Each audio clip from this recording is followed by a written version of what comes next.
Ladies and gentlemen, as a production of River City Media, we now present the three most dangerous men in the Metro Nashville area victory formation with Philip Dye and Arden Scroggins and Geoff Miller. Take it away, guys. Well, we don't live in the Metro Nashville area, but thanks for the introduction, Randall. Well, for me, you all live in Nashville. Well, to me, you live in Chattanooga, so I'm not sure what the point is. But anyway, we'll go from here. All right, I'm in here today with Geoff Miller and Arden Scroggins. Guys, another wild Saturday, and things just keep getting crazier other than the number one spot. Well, we told them it was coming. We told them that these weeks were coming, and here it is. And yes, here it is. Arden, why don't you take us away, man? Let's talk about some college football today. Sounds good to me. First game we're going to start off with is all them Bearcat fans are mad, saying they're disrespected being undefeated, and struggle to beat Tulsa and get lucky there at the end that Tulsa can't put it in and take them off the undefeated streak. Geoff, I'll start with you. What's your deal on the Bearcats? They did have a big win against Notre Dame, but have been struggling with wins lately. This is just too many weeks in a row that they struggle with teams they should have beat. Tulsa came into this game 3-5. They're a losing record team right now. They are still a losing record team, being 3-6. But Cincinnati's just struggled too much. They were outplayed start to finish by Tulsa yesterday, and it's just they don't have the ability to keep winning these games in the fashion they should. I think the committee's going to take that note, and you're going to see Cincinnati fall down the list as of today. Phil, what's your opinion, sir? Yeah, I mean, I'm a little bit with him. Their best win of the year is against Notre Dame. That was a good win, considering Notre Dame still only lost one game. But you look at that, who's Notre Dame played this year? So they just don't look good. And for their fans to be mad, well, wham. I don't care. They shouldn't be in now. I thought they should. I would give them the benefit of the doubt. But right now, I would not have Cincinnati in. Although being undefeated now with everything that happened, it might not surprise me if they jump to top four. And their fans should be mad. They should be absolutely outrageous at everything that they're not, which is the team and the coaching. That's the problem right now. It's not getting done, and they shouldn't be mad at anybody else but that team. Well, there's several fan bases around that should be mad, and I'm sure we're about to get to some of those. I think you're right. Well, here we go. The next one, you talk about undefeated teams going down. Purdue puts a whipping on Michigan State. Phil, go ahead and start us off there. Well, you know me. I haven't been on that Michigan State bandwagon all year like you have. I was more on the Michigan side, but when they made that comeback, I'm like, okay, give them a little benefit of the doubt. But then I saw what was up next. Purdue, man, that's just a trap game. I think a lot of people saw it coming. I know Geoff and I talked about it, and they've knocked off two number 2 teams right now. It's like Purdue's just built to beat the number 2 team in the country, but they can't win anything else consistently. So, yeah, it doesn't surprise me, but I think Michigan State's going to have a tough road to hoe now to try to get back in anything. Geoff? Yeah, he's pretty much spot on. I mean, I think Michigan State is a good team. I do want to add in there that it's Michigan State didn't lose to a bad team. Purdue is a good team. They're 6-3 at this point. They've already knocked off 2 ranked teams in the top 5. They're a good team. So let's don't take too much away from Michigan State. But man, they sure folded yesterday. I expected more out of them. I think even a 3-point loss in the last second field goal or something like that would have looked a lot better than a two-score loss there. So I think their only bright shining point, they outrushed Purdue by quite a bit. Kenneth Walker had 140-something yards and a big fumble early. And a big fumble. Yeah. But if you're looking at any kind of bright point for Michigan State, I think they move the ball well on the ground. I don't think we can count them out we'll see going forward. They still got some big games coming up. So we'll see what happens there. I don't think you can count them out. And let's not forget, Purdue's a good team, and they got some good games coming up too. Yeah, well, me and Geoff done talked about this a little bit this morning. I'm going to lead in this with 2 parts. Ohio State, Nebraska, tight ball game the whole game. I mean, you would think Ohio State would be blowing them out, but tight ball game. Ohio State wins by 9. Talk about that game, Geoff, and let's talk about Ohio State having to play Purdue next week. Yeah, like I said, Purdue's got some good games coming up. Next week they have Ohio State. Ohio State avoided the letdown game yesterday against Nebraska, if you want to call it that. It really wasn't a good game for them. I think they were held to under 100 yards rushing, which doesn't bode well moving forward for them against teams like Michigan State and Michigan coming up. So again, we've got some good weekends of football coming up, and if Ohio State doesn't get themselves right, they've got a tough test to Purdue coming up next week. Purdue's coming off a good win now, so I wouldn't want to be in Ohio State's shoes facing Purdue next week as well. Bill, your opinion? I'm the exact opposite. I wouldn't want to be in Purdue's shoes next week. I think that Ohio State comes out next week focused. And Purdue, as I said a while ago, they've struggled to put it together consistently this year. I think next week Ohio State comes out and makes a statement to try to get in this thing because the door right now is wide open. I agree. I mean, the door's wide open for a lot of teams out there to step up. Go to the next game, and we won't spend much on this one, but I guess we now say Wake Forest is done now, right, Phil? Wake Forest is done. Yeah, that'll be all the time we spend on that. Yeah, I'm glad we can get past that. I went and did some numbers this morning. Since the beginning of October, Wake Forest has given up 192 points. So wow.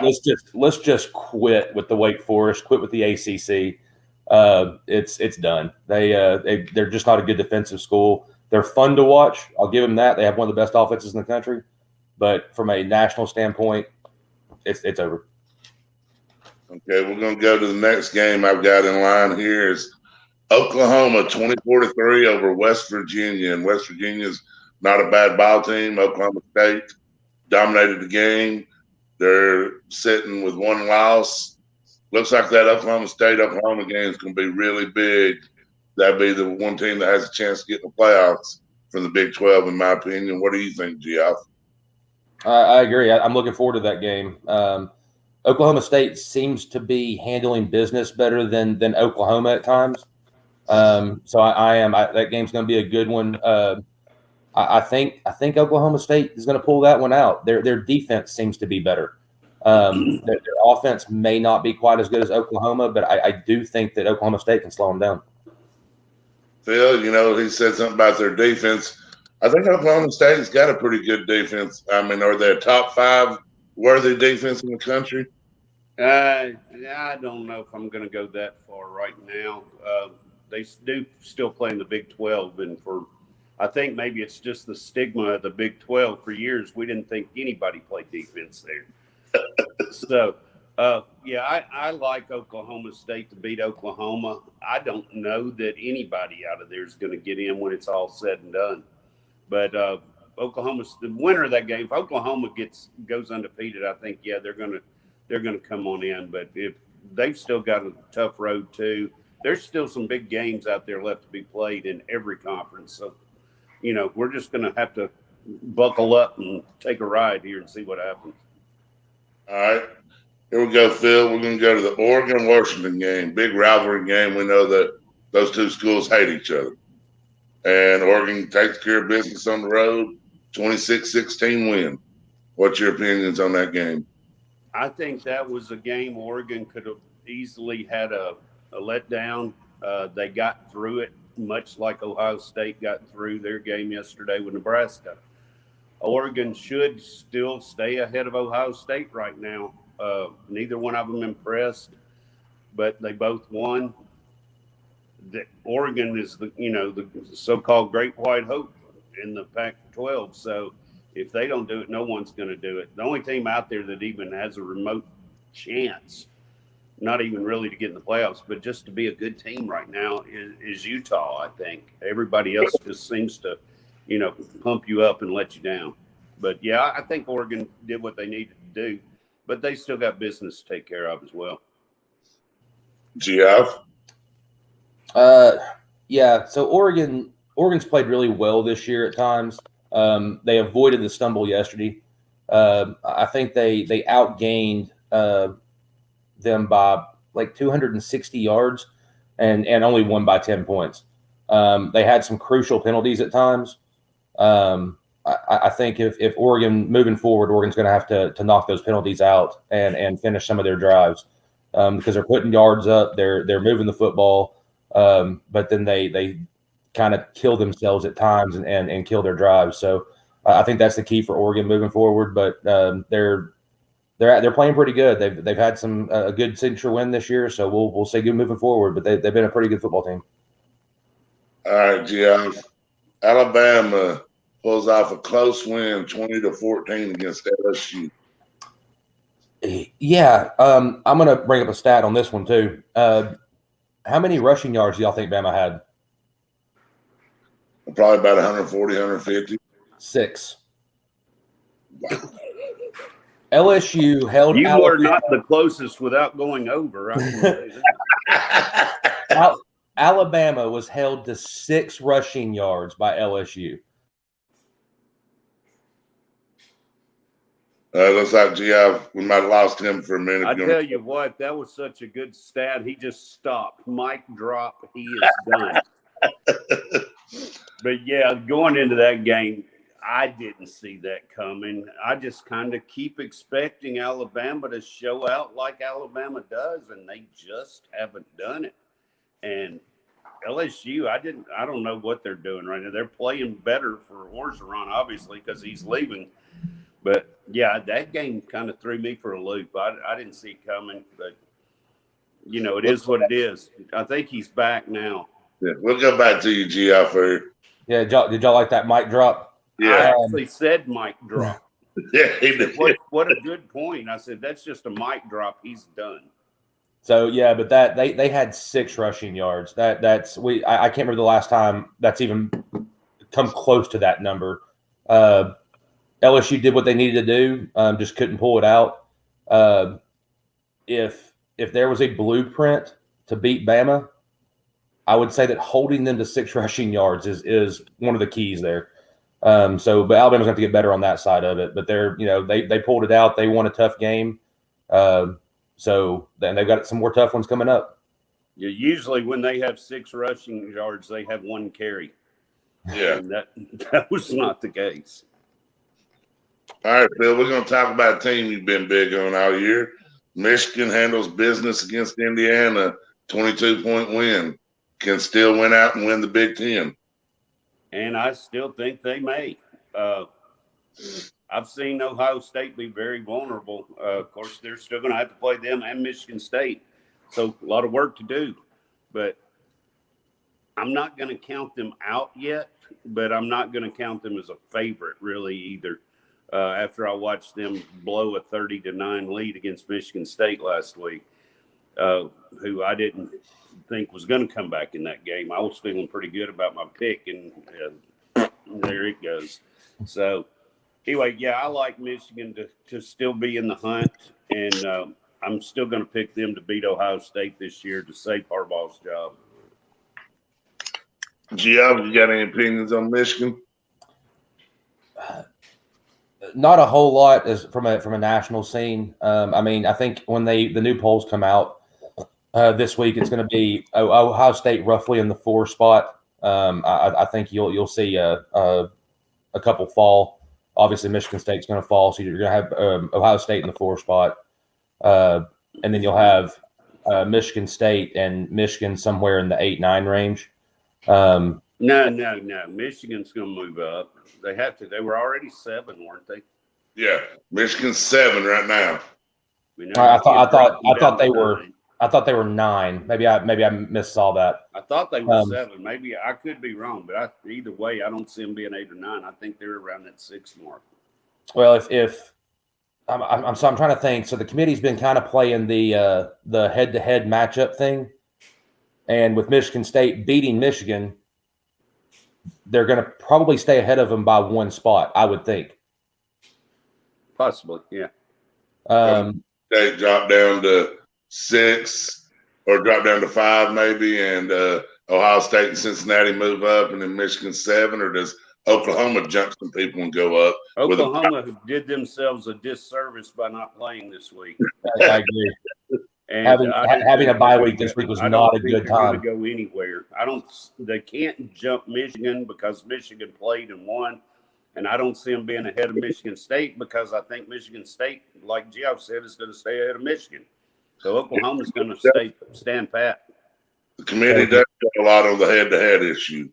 So with that being said, though, you're looking at the top 3 in the Big Ten being within 3 or 4 spots of each other, and you've got those big games coming up. So I don't want to take Michigan out of the conversation. Obviously, they're still in it. This is all going to iron itself out in the coming weeks. So again, that's one of the reasons to keep watching. It's going to get fun. This was just the first to get fun. We thought for a while there could possibly be 2 Big Ten teams in the thing, but now it's going to iron itself out to where there's going to be one clear-cut winner, and it's going to be one of those 3 teams. Correct. Okay, well, we're going to go to a game that's got a little bit of top 25 relevance. Tennessee beats a top 25 team, Geoff. Go. I know you got some stats you want to go out there and go for it. So I started looking at stuff last night on that game. Obviously, I'm a big Tennessee fan. Glad they won. But if I held up the stats of the game and all you saw were numbers side by side, you would never think that Tennessee would have scored anywhere close to 42 points. One of the biggest things was the time of possession was just outrageous. Kentucky held the ball for 46, 47 minutes. Tennessee I think it may have been a little longer than that. Well, I've got it wrote down here somewhere.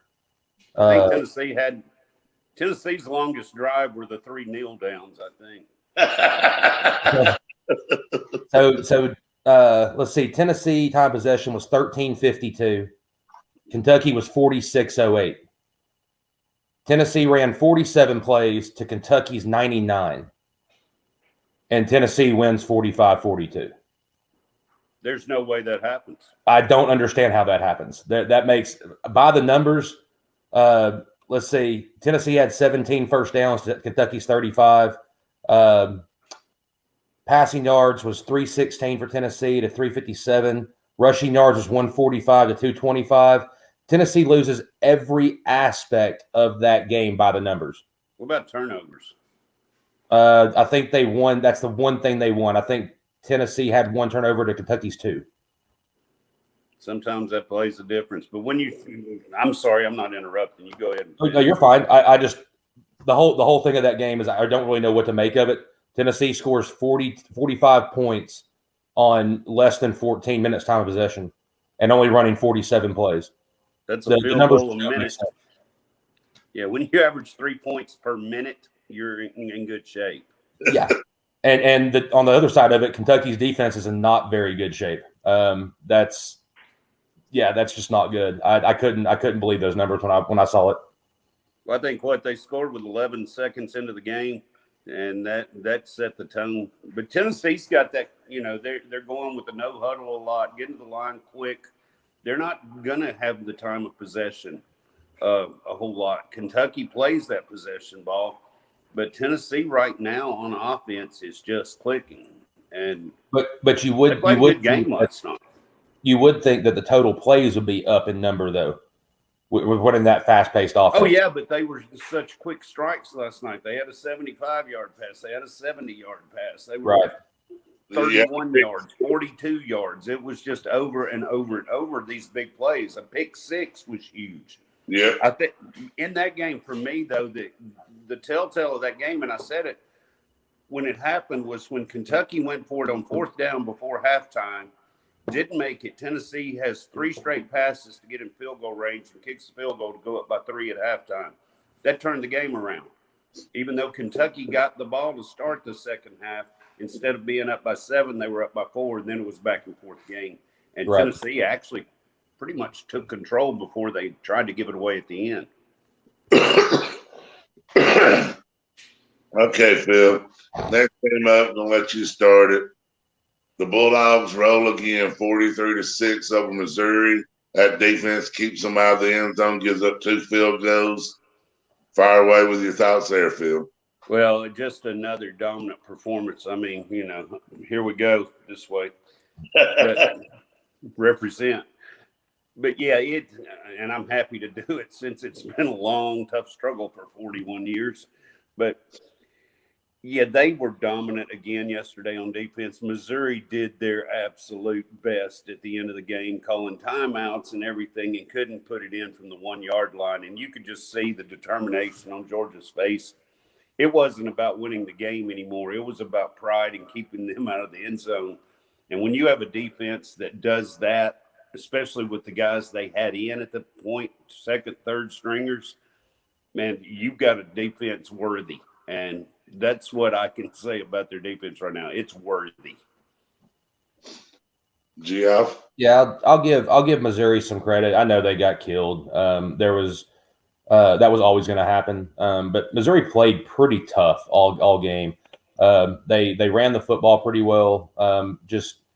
Again, Georgia's defense held them to, I think, 273 total yards yesterday. And, of course, the big stat was 0 touchdowns. At this point, Georgia has given up, is it 3 or 4 touchdowns on the year? Yep. One of them being a pick 6. In retrospect to, the 192 points that Wake Forest has let happen this month. So that's the story of this team, man. It's Georgia's defense is just so dominant and so good. They're so fast. They're clear cut number 1. They're going to be tough to beat moving forward. This may be y'all's year, guys. I don't want y'all to say it. I'll say it for you. But well, tough. If not this year, when? It's coming. It's coming. There's just no doubt about that. The team keeps getting better. We're going to the game next week when Tennessee and Georgia play, so that should be fun for y'all. But it's going to be Georgia's good, man. There's just nobody on that level, especially on the defensive side of the football. They're making it tough on everybody to score, not just the Missouris and Vandy's and those. They're making it tough for everybody to score. Okay, let's go to another game here. Just a couple more that really have relevance. Notre Dame blows out Navy this week. They're ranked 10th coming into this week. Any shot if they run out that they could slide their way on the top 4, Geoff? I'd like to say no, but the way these weeks keep coming, who knows?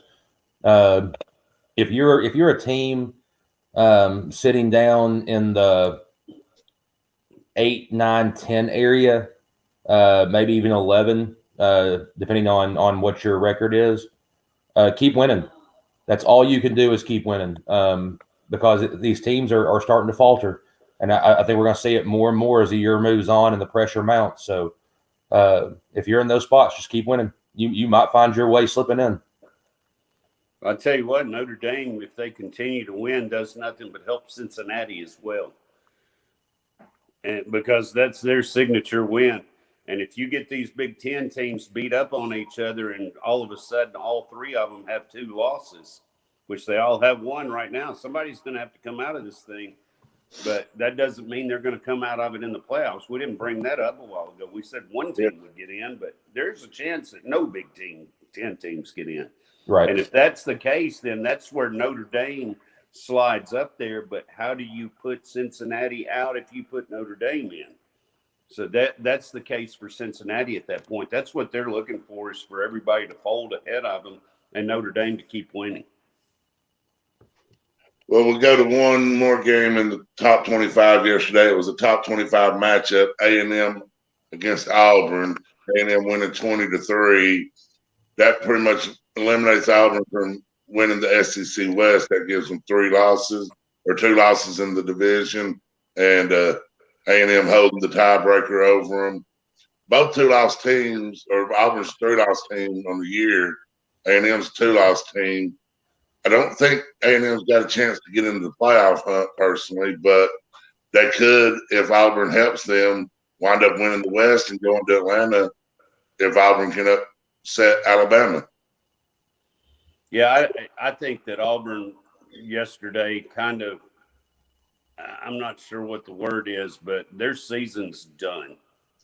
And I don't know if they can bounce back to beating Alabama with really no reason to do it other than the fact it's Alabama and that rivalry, which that goes a long way. But that was an ugly game to watch. I mean, just ugly. Yep. It was 3-3, 6-3. Then it was just like nothing could go right for Auburn all day. And A&M did what they had to do, but ugly game. I don't see either team getting into the playoff by any means. And, we'll see what happens with Auburn and Alabama because it's always a rivalry. And here's just something funny that I think right now, though, Auburn can look at that and say, well, our season's ruined. Let's ruin Alabama's too. And so they could very well do that. But I think Alabama, if they come out, just has more talent than Auburn does. And I really expect Bama to win that game. All right, Geoff, I'm going to throw something at you about this game. 20-3 final. 1 touchdown scored, and it was a defensive touchdown. So no offensive touchdowns in this game. So for the last 3 or 4 weeks, I've been kind of praising Bo Nix. Yeah, he did it to me again. This dude, I don't know how he fumbled that football. Apparently, the A&M linebacker yelled at him or something and scared him. I don't know but he just dropped the football. It was worse than the Mark Sanchez butt fumble. It was No, it wasn't. There's never been anything worse. It was up there. It was pretty bad. I mean, he's just running and he had the ball and then it just hit the ground. He never got touched. Yeah, it's uncalled for, and it was in Bo Nix style. Looked like Clint Sterner for me. Do what? Clint Sterner for Arkansas looked like him to me. Well, Sterner at least put the ball on the ground. Nix never even thought about that. Yeah, he put it on the ground and it never moved. Like he just set it there and then went about his day. Bo Nix just like tossed it and it just rolled around. But no, it's that game was tough, man. It was tough to watch. I think everybody expected more from that game. And right before that touchdown was scored, I think I looked up and it was 9-3. I think it's what it was. Let's not forget CBS picked that game over the Bama LSU game. They're picking themselves right now. They once again made a good decision there. Well, they still have Gary Danielson. They don't make very good decisions. Also true. I'm looking forward to the day that he retires. I'm tired of listening to him. I think we all are. But I expected more from that game, guys. That Auburn Texas A&M game was a letdown.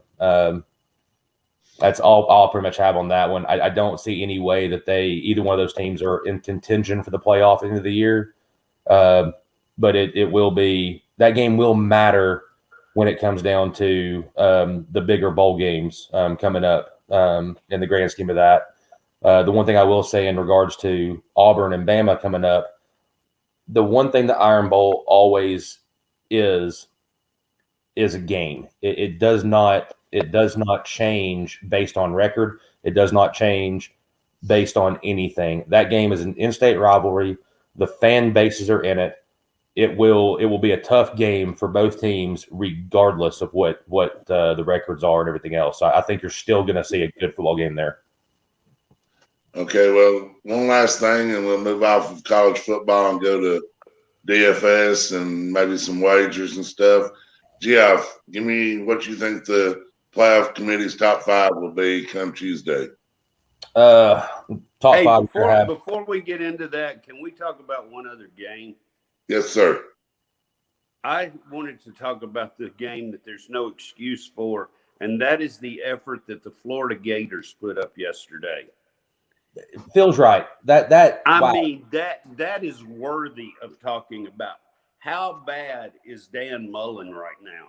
He said he closed the doors to the media all week saying we have to concentrate on football, and then that's the product he brings to the field, losing by 23 to South Carolina, who you're a 20-point favorite against. No excuse, no excuse. Everybody knows I can't stand Florida anyway, but this just adds fuel to the fire, and I mean, good Lord, that was awful, just plain awful. That's all I've got to say. How hot is Dan Mullen's seat right now? Well, it's the match is still lit. It hadn't gone out when he sat down. I can tell you that. I was gonna say right now, Dan Mullen's agent is getting him interviews in the FCS. Good call, Phil. I should have brought that up. I meant to and forgot all about it, but good call there. Yeah, bring that up. I mean, somebody put on Facebook last night or something, said they think Georgia broke Florida last week. Yeah, Florida's been broke. Yeah, Florida's definitely broken. Florida had a fracture already. Georgia just maybe snapped the whole bone, and now South Carolina just refuses to operate on it, and it's done. All right. Now we can go back to the Geoff. What do you think your top five would be Tuesday night? Obviously, Georgia at 1. Bama's going to stay 2. At 3, I would probably move Oregon up with Ohio State coming to 4. That 5th spot, I've been arguing with myself about pretty much all morning. There's arguments for Oklahoma. There's arguments for Cincinnati. I think if I'm going to put somebody there, I'm going to put Oklahoma there. I'm taking Cincinnati out of the equation so they can win a football game. I know they're undefeated. I get it. They just haven't looked good, and they've been making these games too close with teams they should be blowing out. So I'm taking Cincinnati out of my whatever my top 5 means to anybody. Phil Dye, you, sir. Yeah, I agree. Top 2, I think, is pretty set in stone right now with Georgia and Alabama. I agree that Oregon moves to 3. With Michigan State losing, they're going to go up. It's just the way the ball bounces. It happens every year, depending on what time of year you lose. Even with the same record, they're going to go up a little bit. Ohio State will move into that 4 spot for right now. And I think the committee may do something kind of special and put it Ohio State, Michigan, just to let it play itself out, and they don't have to think as much. But Cincinnati's already in that 6th spot, so they may hang around. But, yeah, I would say Michigan State, Cincinnati, Michigan. I don't think Oklahoma moves up. They didn't do anything, and they were already below these teams. So I think they stay put where they're at, about the 8th spot. Well, I have to agree with Phil Dye on that one. If I had to put it that way, it wouldn't surprise me at all if they did, because top 3 were all in agreement: Georgia, Alabama, Oregon, and top 4 actually Ohio State. And it wouldn't surprise me if they put Michigan and Michigan State and Michigan 5 and 6, and just let that play out and it'll handle its own business. Yeah, and it's going to. It'll play itself out. Okay, well, I guess that's all we got in college football, unless y'all have something else. If not, I'll turn it over to you, Phil Dye, and you can start us off with some DFS. Yeah, first of all, I think in DFS, before we get started, what a rough week for some people. 2 guys especially going down in the end, not necessarily going down, but just want to get both you guys' thoughts on it. Calvin Ridley and Henry Ruggs. Both wide receivers, both starters, and number 1 or 2 receivers for their teams. Ruggs is just a stupidity thing. Ridley, we're not sure how to feel about. You know, if you've had depression, I can see where it's a thing, and he needs some time off, because to be honest, it could be considered an injury. I know it's a sickness. So, Geoff, how do you feel about these two guys being out for the rest of the year? How does it affect their teams? Just give me your thoughts on it. I'm not going to touch too much on the Ridley thing. Ridley is doing something that he believes is necessary for him. I think it would. I don't know what he's going through. We have not heard. I have not heard, anyways, what he's going through. I think that what he's doing, people should take note of. And if you're going through something like this, if this man can step away from millions of dollars to work on his mental health, then it should be easier for anybody to work on this in whatever you're dealing with. Well, I think we're going to start seeing a little bit more of this too. I think there's way more players out there and athletes that are going through depression than we know about. I mean, Simone Biles pulls out of the Olympics for basically, mental preparation and needed to get herself straight as well. And yeah, it's a very touchy subject and one you don't want to ignore at all. And one that if anyone makes fun of ever, they should just be slapped as well, because until you've gone through it, you don't know.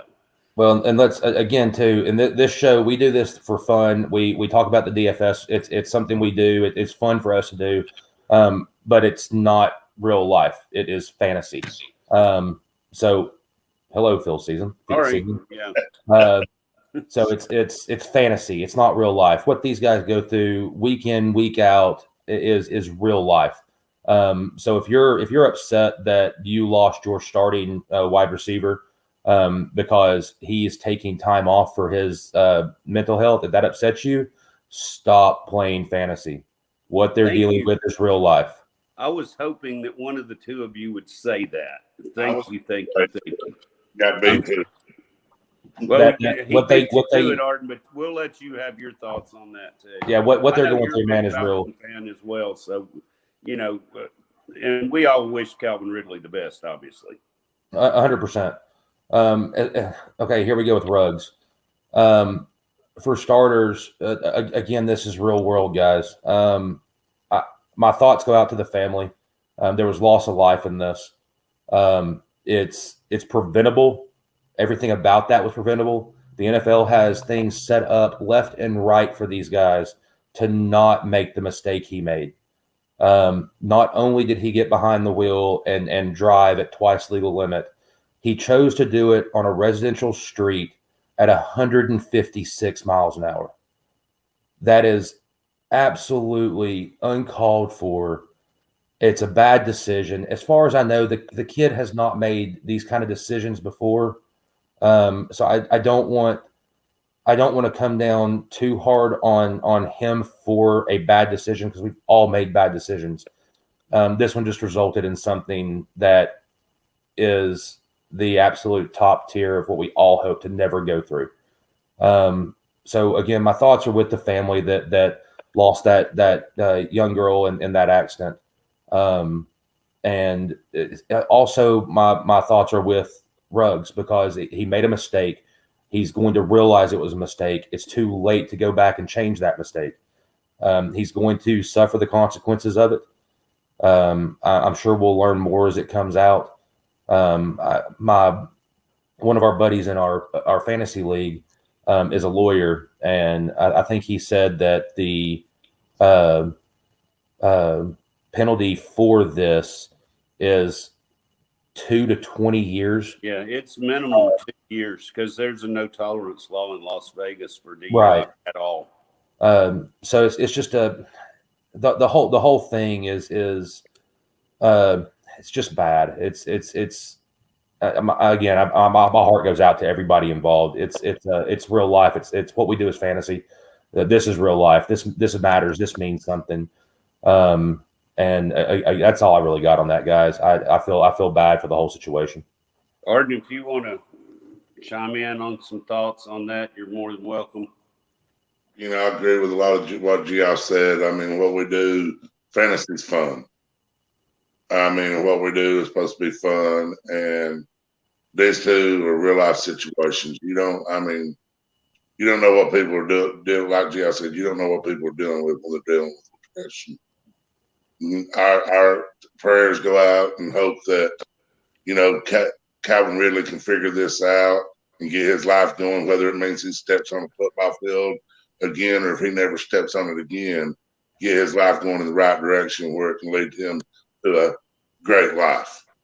That's all I'm going to say on that. I hope he gets everything figured out.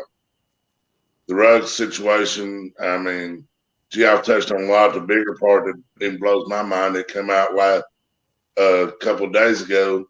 He was leaving the casino. If he was that drunk, why didn't he just get a room at the casino? Or get a ride? Yeah. The NFL provides all their players with rides. They can call a number at any time and get a ride for free. I remember being in a bar in Nashville the night and Steve McNair was there,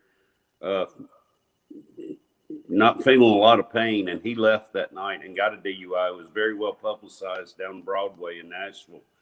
And I saw him before that, and you automatically think, well, these guys, hire a driver. You've got the money. Just hire somebody to sit out and wait on you till you get done and take you home. There's no sense for people. Number one, there's no sense for people to do it at all, no matter what your status is.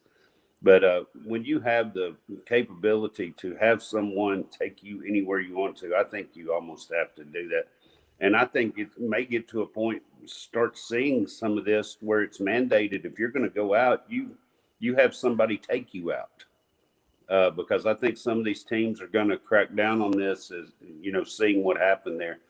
As far as Ruggs, Derek Carr said it best. Right now, somebody needs to love the guy, and, instead of just crucifying for everything which he's getting in the media. So I don't want to dwell on either of these. Best wishes to Calvin Ridley, and we'll see what happens in the Ruggs case. And as Geoff said, thoughts and prayers go out to the family of that girl. Let's move on, though. We're here to discuss some fantasy. And I don't know, what game do we want to start with? Let's just start with the hometown game today.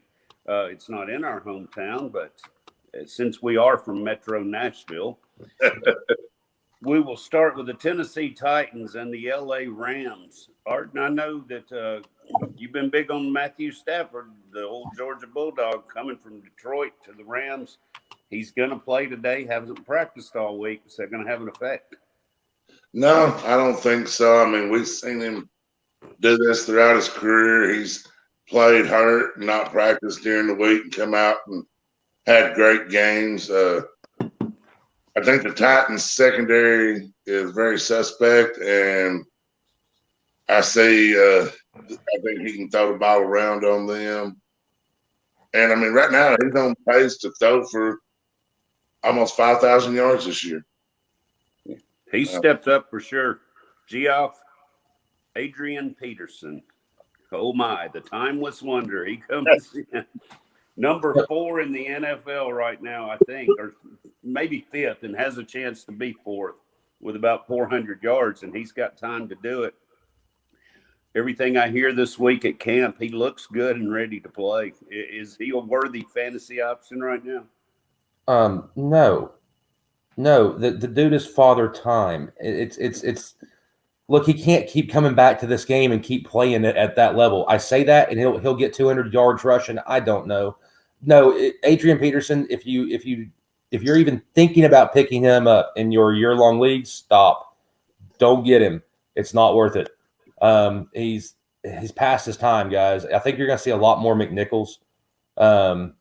They're going to have. I don't. I think McNichols is what he is. He's a third down back, and they brought Peterson in, and Dante Foreman as well. I think will be your 2 lead backs.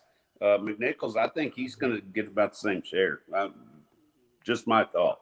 I think this week. Okay, if you're just going to boil it down to this week, I think that McNichols is definitely going to get a bigger share this week. They didn't bring guys in, and they can't implement them that fast into a big scheme of the playbook. If I don't know if you agree with me on that or not, but I think McNichols is a better play at least this week. And like I said, moving forward, I just can't get behind the whole AP thing.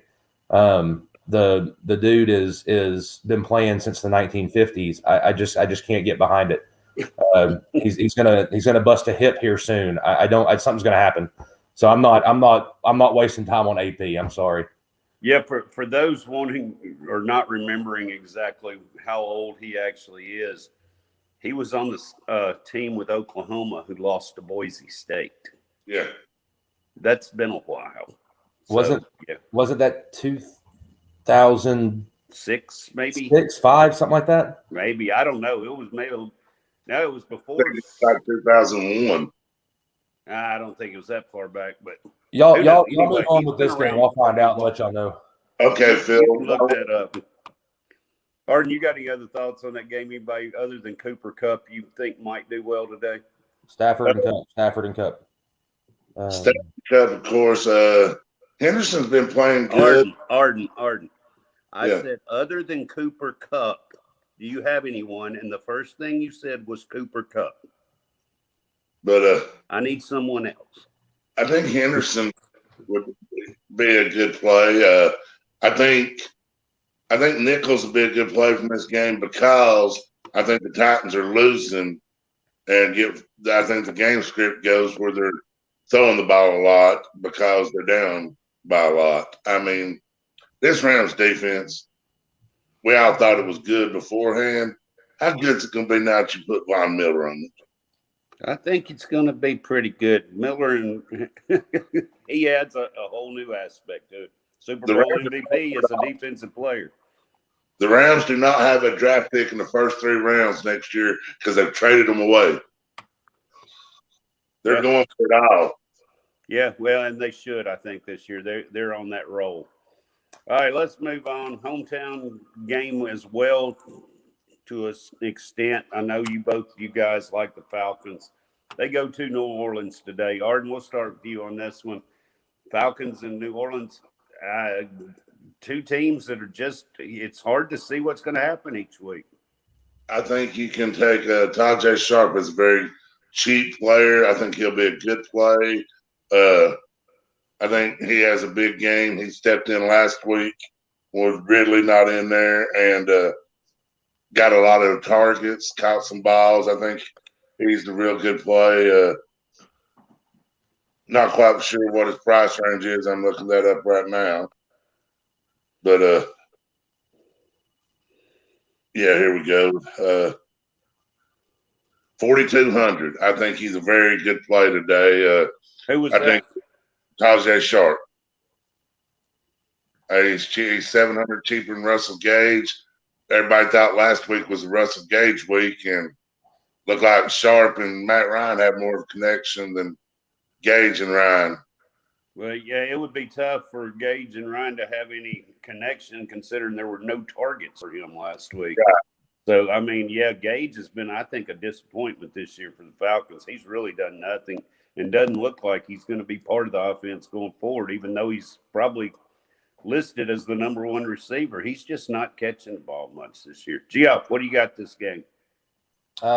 Pretty much that. Tajay Sharp last week had the targets, so I'm going with him at 4,200. I think if memory serves, Kyle Pitts kind of had a down weekend last week. We thought he was going to be big last week with Ridley out. I think that this is going to be a bounce back. I think Kyle Pitts is a good take at tight end this week. On the other side of it, I'm so confused with New Orleans right now. I think Alvin Kamara. I think he has to be a play almost every week. You have to look at if you can get him into the lineup. And outside of that, again, I'm confused on New Orleans right now. I don't really know what to make of that offense. It's being spread. The ball's being spread around so much. And we were talking earlier about the Tennessee game. That was a 2007 Fiesta Bowl. So with 2006 in Oklahoma. Yeah. So he's been around a while. Yeah. Yeah, I agree with you on New Orleans. They're just a toss-up as to what you're going to get. with Winston out now. Trevor Siemian is scheduled to play, but yeah, even cheap, how do you go there? So, I think I'd just almost pass on this game altogether and fade it out. All right, Buffalo and Jacksonville should be a blowout from what they say. 14.5 points is quite a few, almost a 50-point total. So they're the odds makers thinking Buffalo's going to score today. Jacksonville, I'm not sure. I haven't seen this morning, but could be without James Robinson. So I think that makes a big difference. Geoff, we'll start with you on this game. How do you see this playing out? Well, this game again is one of those game script games. I'd like to lay off some of the bigger players in this, but I was so wrong last week on laying off Cooper Kupp, thinking that it was going to be a blowout, run the football in the second half. No, the Rams decided to throw the football consistently all game to the same people. So I obviously like Josh Allen. I like Emmanuel Sanders for the price point. His looks have been going up. His target's been going up each week. So I do like Emmanuel Sanders at 5,600. I'm going to fade all of Jacksonville. Again, it's hit or miss with them. The only guy that's been even halfway consistent is James Robinson, and that's only if Jacksonville uses him the way they should. So I'm kind of just going to fade Jacksonville in this game today. Gotcha. Arden, what do you see going down in this one? Well, let me throw in some breaking news I just seen come up for a game today. Miami Dolphins playing against the Texans. Tua out with left finger and rib injuries. Well, that is not a good thing for me, considering I have him as my backup, and now I can't pick a quarterback up. Oh, yeah, you can. I think you got till 10 o'clock. Well, 6 minutes. I got how long? 6 minutes. You better do it now. 6 minutes. Should I get off here and do that? Is that a true fantasy thing? Yeah, you better do that right now. Okay. I'll be back, guys. Just a minute. Be right back. Hey, he's glad I brought that up now. And this is a first. Yeah. But what he had me going on the Buffalo game, so I'll give my thoughts. I am totally fading Jacksonville. Buffalo, to me, the two best defenses in the NFL are the Buffalo Bills and the Rams. And I think you can play anybody from Buffalo. You just got to pick the right one, which is hard. I mean, I like Diggs. His price point's a little high at times, but he's Mr. Consistent. Every week he's getting 15 to 20-something points, it seems like. He's always getting something. He may not be getting the touchdowns this year, but, yeah, I mean, it's always something. He had one week at 8.9 and 1 week at 12.2. The rest have been 16 or higher. I mean, it's pretty consistent. Josh Allen, and they seem to keep throwing the ball when they get a big lead. So, I mean, you got to watch your plays here. Like I like Geoff's call on Emmanuel Sanders. And, I mean, last week it was Cole Beasley, though. Emmanuel Sanders and Diggs drew the coverage by the best two corners the Dolphins had. They put their worst one on Cole Beasley, and Josh Allen just saw, okay, do it, Cole Beasley. So yeah, it seems like the Buffalo game is one of those things that if you put Josh Allen in the lineup and you can figure out which wide receiver it's going to be and figure out which running back it's going to be between Moss and Singletary, you can win a lot of money. But I do what? I'm welcome Phil back. Oh, thank you. Thank you very much. You're welcome for that tidbit of information. I tell you what, Arden, that was large for me. Very large. I didn't have a lot to choose from, but so anything's better than zero. Should I go on there now and try to figure out who he's trying to pick up and make a higher bid? Oh, that would be cold. Yeah, I'm not going to tell you for about 4 more minutes. All right, guys, let's move on. Yeah, that's true fantasy work there. True fantasy. Cleveland, Cincinnati. Well, this should be a good one. Both these teams, man, they can both throw up points or they can both play defense. However, they can both not score or not play defense. Very inconsistent. I thought Cincinnati's defense last week would show up, and then Mike White, yes, came up and threw for 400 yards on them. So I don't remember who started. Geoff, I'll go with you to start this one. Cincinnati always has. I mean, Jamar Chase just an automatic right now. It seems. What he's cruising for Rookie of the Year. What do you see going down in this game? Or Arden, you can take this one since Geoff is now frozen up and looks like he may be going to outbid me for my quarterback that he doesn't know who it is.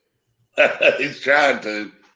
He's back, but yeah, on this one, I think this is a shootout this week. Like you said, they've both defenses have looked good and everything, and been low scoring games. I think this turns into a shootout. I'm big on Nick Chubb. I'm big on Jamar Chase and Joe Burrow or Joe Mixon. Either one of those can be in play. I think Peoples-Jones, he's a very good play for Cleveland, especially now that there's no more Odell Beckham Jr. Geoff, I was going to go to you. Are you back with us now? Yes, you are. I think so. Yeah, I thought maybe you went to steal my quarterback that you didn't know who it was. Because I did only bid $1, actually. So if I can get it for $1, I guess I'll be okay. No, I'm on my computer, so I've got the phone at my beck and call if I need to go do something like that. I don't know why I picked my phone up a minute ago to go change my lineup because I had my laptop sitting in front of me and I could have just done that and stayed on here with you guys. But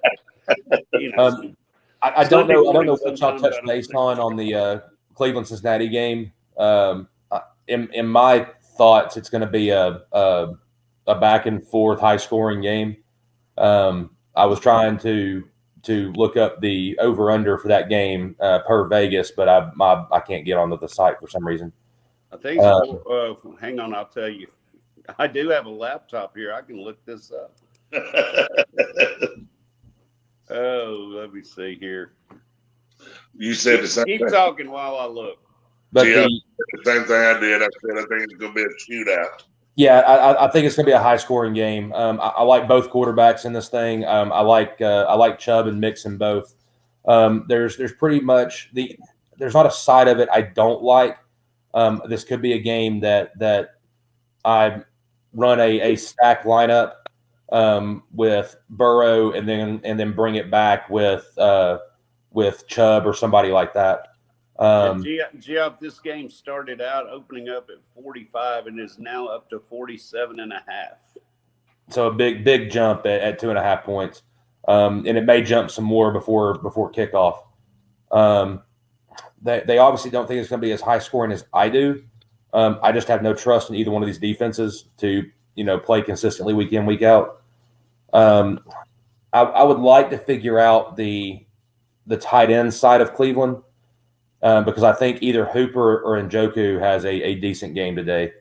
And they're priced pretty fairly at 32 and 3,000. So if you can pick one of those, I think I'm kind of leaning towards Hooper. But I do like one of those tight ends today as well. Would you say that Geoff Harris and Bryce going to have a career day today?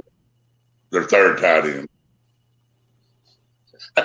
Career since what I said, then probably. Well, if he catches a couple of passes, that would be a career day. So, all right, enough of that game. How about Denver and Dallas? Geoff, go ahead and start this one out. Dak Prescott is going to play today. Okay, that's why I was just going to go check. So we do have Dak back in. I don't think you can go wrong with Dak. Denver's been pretty good on defensive side of the football, but this is in Dallas. I tend to like Denver better at home. I'm going to fade Bridgewater just from I like other plays better this week. But I do like Sutton and Judy. They're going to have to move the football and keep up with Dallas's offense, assuming Dak has a good day. I'm assuming he's going to. Dak should bounce back from this injuries and everything else he's gone through this year, and he should have a pretty good day today. One of the guys too. I mean, Amari Cooper a little banged up right now, and a guy that's pretty cheap each week that just keeps seeming to score and at least catch a few passes. Cedric Wilson. Yeah, I was about to bring up Dallas and Cedric Wilson. I do like Cedric Wilson this week as well. The tight end side of Dallas, I'd like to take a shot on Schultz this week since Jarwin's on the IR. So we finally got one tight end in Dallas that is pretty reliable. So I do like Schultz this week. He's a little high at 4,800. But if you're Probably looking for worth it, though, it might be worth it. So that's my plays in this game this week. Arden, Denver, Dallas. Hit me. I'm fading Amari Cooper and CeeDee Lamb. They're both questionable. Both have not practiced much this week. Denver has two very good cornerbacks. So I'm big on Cedric Wilson to go off. I think he has a good game. Schultz is another good play I like, but I'm fading away from the two big receivers. They say they're going to go, but they're not 100%. And like I said, Denver's got two good corners, and they've been doing a good job covering them. And if Dallas gets out to a good lead here, if the gameplay goes right, I think this could be the week you see Javonte Williams go out for Denver because they use him out of the backfield so much, throwing the ball and stuff like that, throwing the ball. I think in a hurry up, he would be the ideal play over Melvin Gordon. Well, he's going to have to start playing at some point. They keep saying, he's the back of the future. He's the back of the future, and they keep handing the ball to Melvin Gordon. At some point, I think Javonte's going to have to step up and be the guy. And he's done nothing that shows he can't. Right. All right, moving on. Since I have finally gotten rid of this quarterback in Miami, two are not going to play according to Arden's breaking news, which I'm still thankful for. Houston with Tyrod Taylor actually playing and coming back today. I don't know how much of a difference he makes, but he's expected to get a few points today playing a Tua-less Miami. Arden? Well, yeah. I mean, Tyrod, makes you think Brandon Cooks, but Miami did shadow last week, and they took and put Xavier Howard, their best corner, on Diggs all day. Do they do that today and take away Cooks? I mean, but I think I'm going to play Brandon Cooks in some lineups because him and Tua just did so good before he got hurt. And might just take Miami to lose the ball game to the Texans. I have no faith in Nobody. Well, you're looking at two bad teams right now. I mean, bad. And yeah, I don't know. I would kind of fade this game completely. Brandon Cooks has been good all year, though. He's been very steady. I think Devontae Parker out today for Miami as well, so that's not going to bode well for them at all. So, Geoff, you see anything you like in this game? No.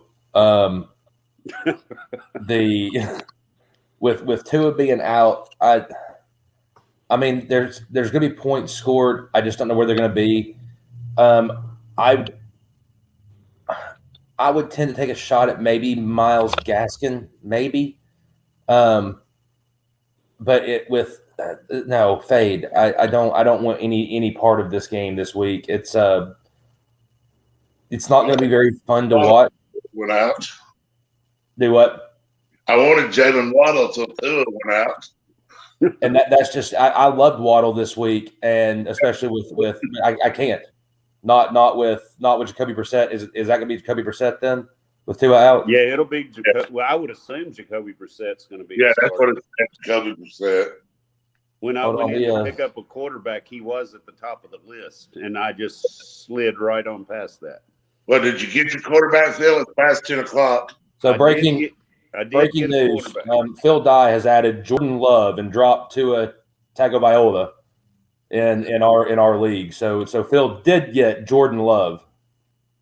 Well, I did pick him up because I know he's going to play. Yeah. All right, let's move on.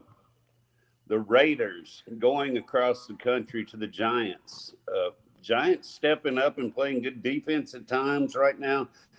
Once again, Saquon back eligible to come back and out for the COVID protocol. So, man, Saquon Barkley, it just seems like over and over, no matter what it is, he just doesn't hit the field enough. But, Geoff, we'll start with you on this game. Raiders, Giants, Raiders especially at receiver now without Ruggs. How do you see Hunter Renfrow or Edwards stepping up? So I hate to play this game with caution. Obviously, this Raiders team is going through some stuff. This is going to mentally affect them. I don't see how it can't. Derek Carr is really good friends with Henry Ruggs. So he's obviously going through some stuff with this as well on the mental side of it. So again, I play this game with caution on that on the Vegas side of it. If I've got to pick anybody, I'm going to probably go with Waller, just because he's been the guy. He's an incredible athlete, and he's a safe play, albeit an expensive play. On the New York side of things, God, these guys are banged up. I don't know who I like on that side. I might even play Daniel Jones by himself because I do like Jones and I do think they can move the football. I just don't know who it's going to. But again, this game scares me for multiple reasons this week. So I probably will fade this game this week in general. Arden, I know one guy that you brought up several times over the beginning of the season, Zay Jones. He's going to get his opportunity now. But like Geoff said, it may be a week or two before this team gets mentally on track. How do you see this one? I agree with you. I think I'm going to fade Zay Jones today, because of what Geoff said on that aspect of it. And plus, I figure in the Giants, like Geoff said, playing pretty good defense. So I think one play in this game I've got on each side of the ball that I will probably use. I like Josh Jacobs in this game. I think he could have a good game, and that'd be about the only one I'll go with on that side of the ball. And on the other side of the ball, the one person I thought Geoff would bring up when he said Daniel Jones is Kadarius Toney. He's healthy and playing today, and he's going to be their number one receiver. Yeah, Kadarius Toney's a good ball player, but he was also coached by Dan Mullen, so I couldn't go there. Yeah, I'm not going to get off of that one for a while. All right, let's move on. Minnesota, Baltimore. Big game right here with some implications, especially for Baltimore. Minnesota really needing a win to stay involved in any type of playoff hunt. Arden, how you see this game going? And looks like Lamar Jackson field day to me. Yeah, I don't know that if I take anybody I'm taking Lamar Jackson in some lineups, and I might take him naked with no other player in the game from that. If I do look at somebody on the Baltimore side, the rookie Bateman, I might play him some. I think Patrick Peterson's on covering Hollywood Brown most of the game, and Peterson's been playing better of late. So, like I say, it worries me. I don't think I want any of the Minnesota side of this. I mean, Baltimore's defense the last game looked really good in one of their last games. It might not have been the last one, but Minnesota just can't get it together. I don't know what their deal is. Well, Minnesota's got a good team. I mean, as far as you look at the players, you've got Oh, Kirk yeah. Cousins, you've got Justin Jefferson, Adam Thielen. Thielen stepped up and scored a few lately. Justin Jefferson seems to have disappeared, though. So, Geoff, do you see anybody on the Vikings or Ravens you like today? Outside of what Arden's mentioned, I think you have to find someone on the Vikings side of it. So Baltimore has a pretty good defense. I think they are going to have to figure out who they're going to single out and take out of the game. And I think if you're going to take anybody out of this game, we all know who that has to be. You have to stop Dalvin Cook. So if you stop Dalvin Cook, it's going to leave somebody open. I do like Justin Jefferson this week. I think he's fast enough and runs routes good enough to get open and make some plays. The Vikings have to find a way to score because I do think that with as suspect as the Vikings secondary is, that Jackson and his receivers are going to put points on the board. So I think you're going to have to keep the ball in the air. I think you're going to have to rely on Minnesota's pass catchers, which is Thielen and Jefferson. Well, and I kind of like as an inexpensive play there too, Osborne. He's been catching quite a few passes lately, and if they overplay either one of their top two, I think he's going to get a big chance. And I agree with Arden. I like Rashad Bateman today. He's starting to get his share of targets, and I think along with Hollywood and Mark Andrews, that could be a pretty good pass combination. But we all know Lamar likes to take off and run a lot too. Yeah, and like you said, Osborne's 3,600, and I think I'd rather have Bateman in that same general area. Bateman's about 4,000, so I think that would be the play I'd make. Bella for the love. My dog. Yeah, I could hear it on two different cameras there. All right, let's move along. Sam Darnold up in the air. Game time decision unless we've had more breaking news. I don't know. Arden looks at his television as we speak. Oh, yeah, it looks like he's game time. May play, may not. Mac Jones in New England coming to town to play the Panthers. Geoff, start us up on this one. All right, I had it on mute, so I had to unmute it. I don't know how long it's going to last. So we're on. What game did you say we're on? I'm sorry, I've lost track completely. The Patriots and Panthers. Okay. Yeah. Is McCaffrey coming back? Is he worth game time decision? We're waiting for breaking news, and it's past 10 o'clock right now. So they have activated him off the IR, but they're saying it's a game time decision. Yeah. Depends on how the workout goes. McCaffrey also on my fantasy team, so there may be more adjustments before noon. So here's the thing. If McCaffrey's a go, you have to play him because it may be the last time you get to play him. So Like that, G. I think he's going to be on a pitch count today. He's going to not play a full game if he does play. He's going to get his share of plays, but I don't think it's a full game. Well, even with that being said, we all know that McCaffrey at half the touches that he usually gets can still put up 20 points. So it's I don't know. It's hit or miss. I like Damian Harris. I like New England's side up today. Carolina's kind of fallen off the path. And if without a fully healthy Christian McCaffrey, they just had a hard time moving the football. I like Myers and I like Harris today on New England side of it. If you're looking for a tight end, it's a little cheaper than some of those other top tier guys. I've been big on Hunter Henry this year. He's been catching passes, especially in the red zone and the goal line. So Hunter Henry at 4,000 is also a good play in my opinion. Arden? I agree with Geoff on the Patriots players he like, and I'm like you, Phil. I think even if McCaffrey plays, he's on a pitch count, but the deal is, and yes, he's explosive, but if McCaffrey's a go, what's Belichick do best? take the best player from that team away from them. So I will be fading McCaffrey this week if he does play. How often does anyone ever say that? Not often. I think it's the first time I've ever said it.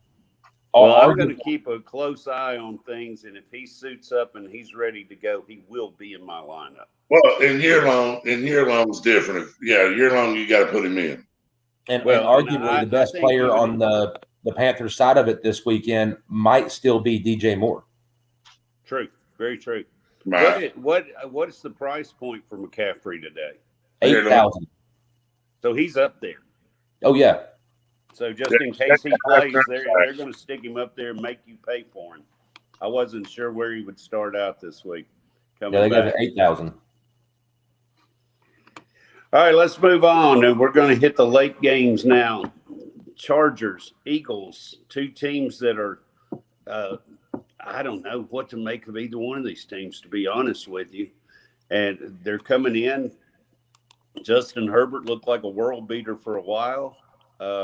Jalen Hurts has just been really steady all year. Both these teams can play at times, but sometimes lay the egg. Geoff, how do you see this one? So I like the Eagles side of it. I like Jalen Hurts. Last week, I don't think I've ever been so upset with a running back situation in my life as I was with the Boston Scott situation.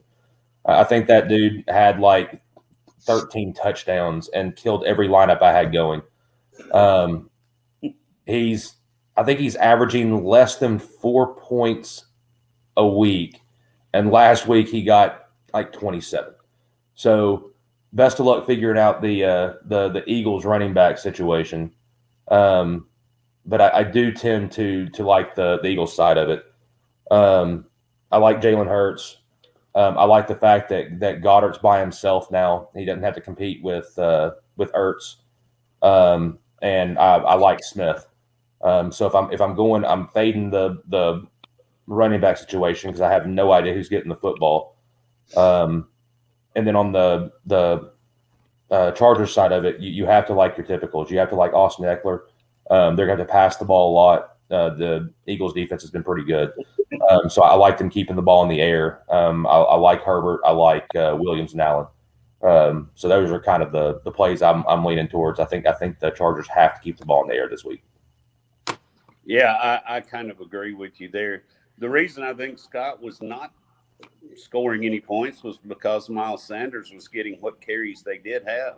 And then they signed Jordan Howard, who also scored 2 touchdowns last week and just left forward.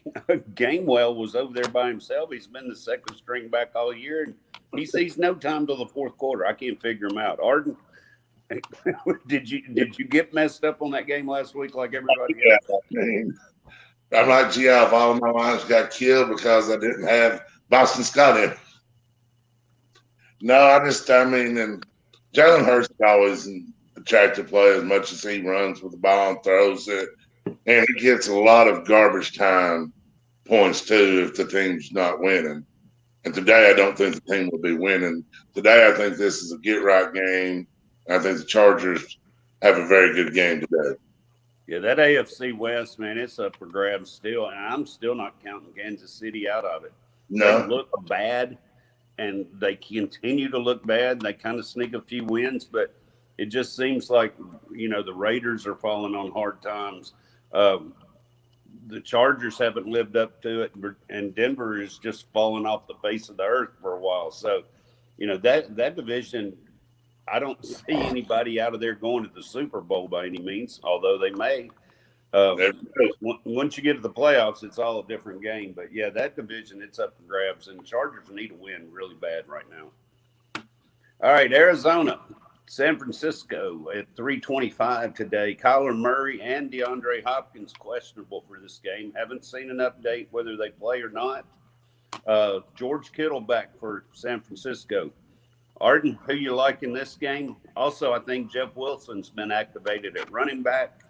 Elijah Mitchell looks like he may start this game, but being questionable may not have all the carries. So how do you see this game going? Well, yeah, I've heard Mitchell will probably be on a limited workload, even if he goes because of the rib injury and stuff. Everything I've heard said check back about an hour before kickoff to see with him, and I've got him in our fantasy league, so I will be checking on that. I read that Kyler Murray and Hopkins are both game time decisions. So, you know, if you're going to have to wait to the last minute to draft a lineup or put them in there, and you might have to change it last minute.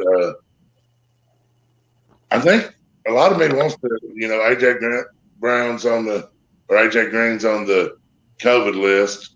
So I think Christian Kirk or Rondo Moore could be good plays this week at a cheaper price. But if Kyler Murray don't play, who's throwing him the ball? Good point. I would say, Geoff, do you have the answer to that? I do have the answer to that, and you're not going to like the answer to that. So I have read that as of 30 minutes ago, the Arizona's front office and organization is not expecting him to suit up today. We'll have to see how that plays out. Have to watch how they announce it before game time. I don't think, with that being said, that you can rely on Murray in your lineups this week. So if I can't rely on Murray, then I'm definitely not going to have anybody pass catching from that side of the football, because I don't have any trust in Colt McCoy. McCoy would be the guy coming in to play backup quarterback for Murray. So I'll give you the other guy too. It's either Colt McCoy or C. Streveler. I'm going to go say it's McCoy. Yeah. Me too. So if I'm playing anybody from that game today or that side of the football today, I think I'm going to go with Edmonds. I think that if Murray doesn't suit up and McCoy comes in, then they're going to rely heavily on Edmonds and probably some on Connor as well. I like Connor a little bit over Edmonds, just for the sheer fact he seems to be getting the touches around the end zone and has scored 8-9 touchdowns this year already. And I don't disagree with you at all. I don't think you can play again. I'm not trusting anybody from that side of the football. And with that being, I think I just may fade this entire game today. I may play some of Wilson. So Elijah Mitchell's questionable. I don't know what his status is right now. But Ribs. There's not a lot to like in this game, guys. If Murray's out, this be an ugly, I don't know, Auburn A&M game. It's just not looking like it's going to be very much fun to watch. So I'm probably fading this game for today. If you remember earlier in the year, everybody played, and they had them all, and it was 17-10. Right. So, you know, it looks to be an uglier game than that. And being said, they will score 52 today and go over. Oh, yeah, 100%. And Colt McCoy will throw for 400 yards. I think I like Debo today. I didn't say that. I mean, Debo's he scored 16-something fantasy points against them last time. If Arizona's offense ain't moving the ball, he's going to get more plays and stuff. So, yeah, I like Debo a little bit today. Well, I think I like I'm not sure to put him in the lineup, but Kittle, I think, makes a big difference in that San Francisco lineup, and he just makes everybody better around him, and especially without Murray. I don't know if the line's changed already. Obviously, it probably will, but around that -3 mark, I really like San Fran to win today. All right, going on. 3:25, the last afternoon game with my new quarterback, Jordan Love. Green Bay flies into Kansas City to face the Chiefs and Patrick Mahomes. Could be a shootout, could be a 20-17 game. I don't know. Geoff? So Kansas City's been so bad lately. I have to think that they kind of get back on track today. I say that every week, it seems like now. It seems like this is a get-right game, especially with Aaron Rodgers out, but it's not going to play out that way. I do think it's a high-scoring game. I think there's plenty to be had. I do, as far as backup quarterbacks, tend to trust Jordan Love. We all know that Green Bay obviously has coached up some very good backup quarterbacks that have gone on to be great in this league. So I have no problem with Jordan Love. I'm not scared to play your receiving cores or your receiving guys over there, Devontae Adams, Lazard. I'm not going to play the tight ends at Green Bay for obvious reasons. They just don't get enough looks. It may change with Love, but I don't know that enough to put that out there and say that, yeah, go ahead and play him. So I'm fading the tight ends. I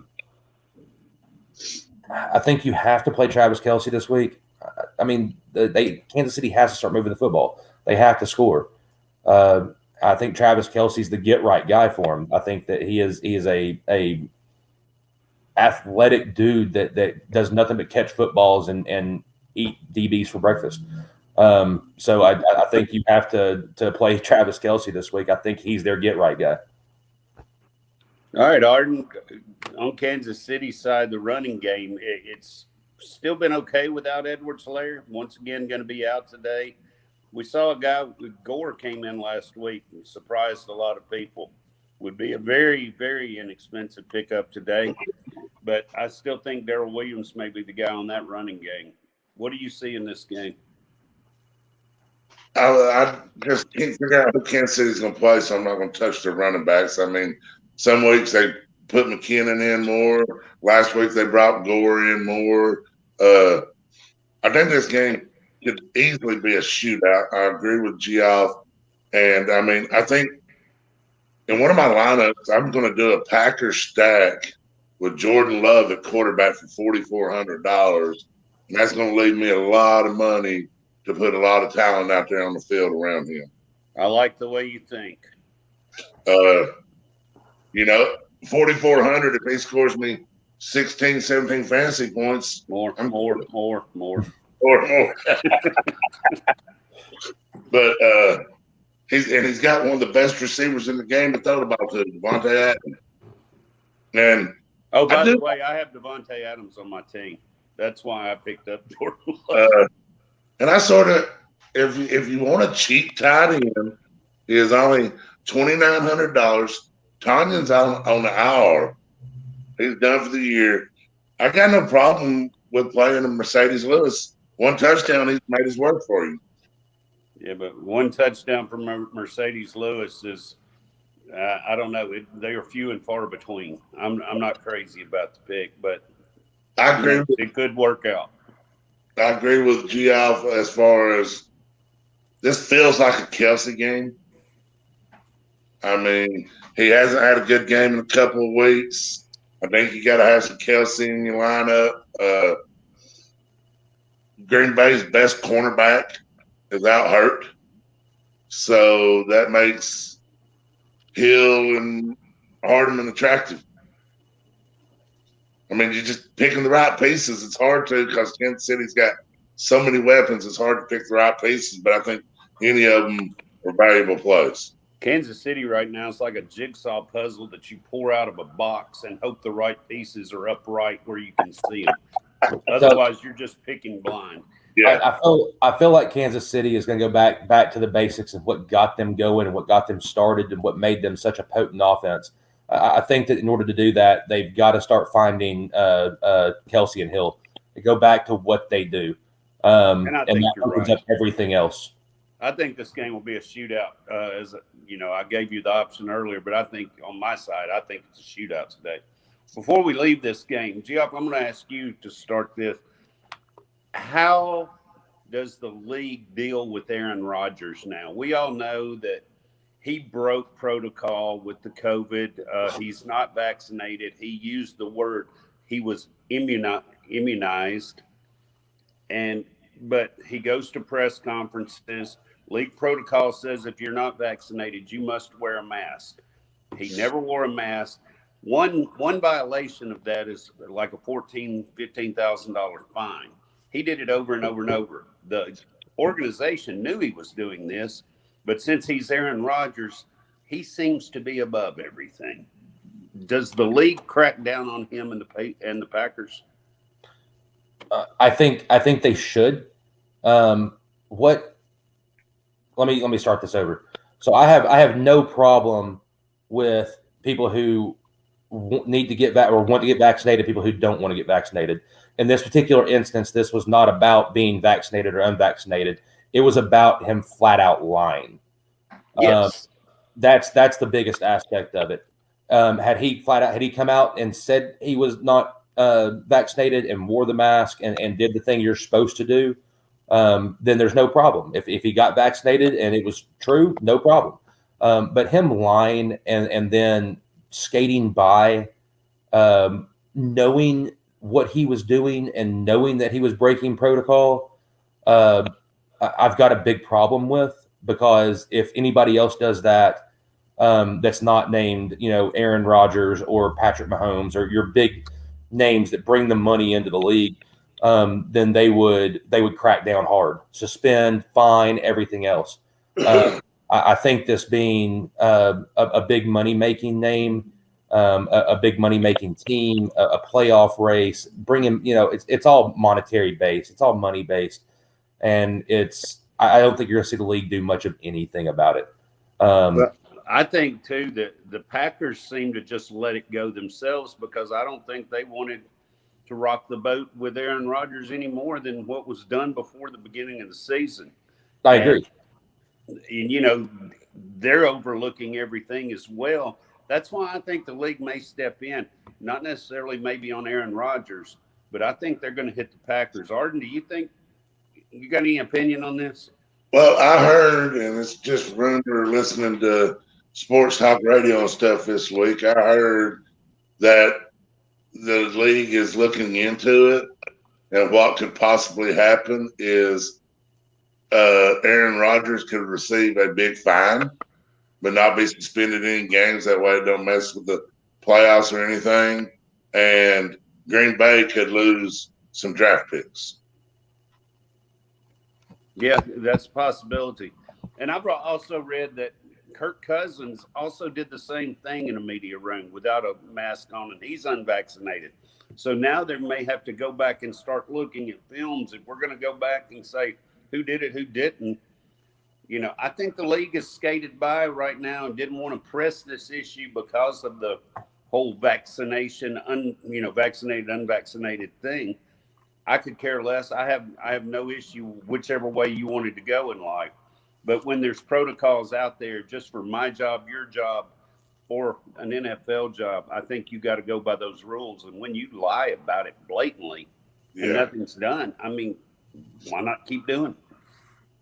And my big thing on that, just from a personal standpoint, is if I've got to wear a mask at certain times, making the money that I make, then you making the money that you make, do what you're supposed to do.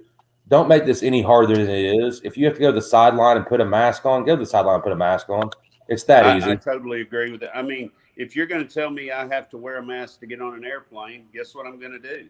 Wear a mask to get on an airplane.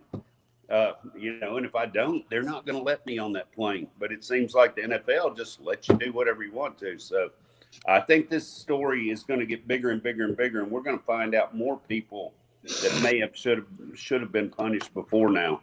So we'll see how that plays out. But we'll definitely see what precedent they set forward at this point in time, and we'll see what it means. The precedent is going to have to do one thing or the other. There can't be a gray area here. All right, what do we got left here? We got some night games. We've already done the Tennessee Rams game, which is Sunday night. We started out with that one. Monday night's the only game we got left. The hapless Bears offense goes into Pittsburgh with a pretty good defense. Pittsburgh seems like they may be getting a few things going here. Najee Harris has just been so steady all year as a rookie. Roethlisberger, I think he's on his last leg, but can he pull them through and get them to the playoffs again? Arden? Well, I mean, this game here is a big game, in my opinion, for Pittsburgh to try and get to the playoffs. You can't let the hapless Bears come in and do away with get a win on you. That'll hurt your playoff shots in a heartbeat. I sort of like Deontay Johnson in this game. I think he could have a very big game. You brought up Najee Harris. I mean, he's just been doing everything out of that backfield. Bears play their kicker, maybe. Who else do you play off that team? But you know, the tight end, and his name is escaping me and I can't find it. He caught a touchdown pass last week. He's a rookie. Freeman. Yeah, he would be a very good play, I think. He's getting more targets each week, stepping up.